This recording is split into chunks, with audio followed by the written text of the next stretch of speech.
ఈ వీడియోలో వచ్చేసి నా దగ్గర ఉన్న ర్యాబిట్స్ గురించి అయితే చెప్తాను. వీటికి షెడ్ అది మొత్తం ఎలా కన్స్ట్రక్ట్ చేసాం ఏంటి అనేసి చెప్తా. కానీ దానికన్నా ముందు మా ఆవు దగ్గరికి వెళ్తుండగా ఈ కామన్ క్రేట్ స్నేక్ అయితే కనబడింది. అదే అండి కట్టల పాము అంటారు కదా అది. ఇది వచ్చేసి పిల్ల కాబట్టి ఇది ఎవరికి ఏమి హామ్ చేయలేదు. మేము కూడా దీనికి ఏమి హామ్ చేయకుండా చిన్న బాటిల్లోకి దీన్ని ఎక్కించి మా ఊరి నుంచి ఒక 5 కిలోమీటర్స్ బయటికి వెళ్ళి వదిలేసా. మీరు ఎప్పుడైనా ఇలాంటి స్నేక్స్ ని రెస్క్యూ చేశారా లేదా అనేసి కామెంట్ చేయండి.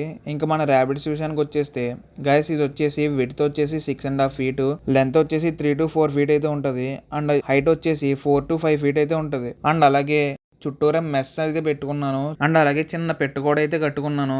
దాని మీద వచ్చేసి మెస్ అయితే పెట్టించేసా. అండ్ అలాగే పైన వచ్చేసి షెడ్ వేయించేసాను. లోపల వచ్చేసి ఇవి దాక్కోవడానికి సిమెంట్ టెన్నెల్ అయితే పెట్టాను. అండ్ అలాగే ఒక 2 సిమెంట్ బౌల్స్ కూడా పెట్టేసా. ఒకటి వచ్చేసి వాటర్ కి అండ్ ఇంకోటి వచ్చేసి ఫుడ్ కి అనమాట. సో గాయస్ షెడ్ ఎలా ఉందో కామెంట్ చేయండి. అండ్ అలాగే ఇలాంటి cute and creepy pet updates కోసం ప్లీజ్ ఛానల్ని సబ్స్క్రైబ్ చేసుకుని లైక్ ఇవ్వడం మర్చిపోద్దండి. ఉంటా గాయస్.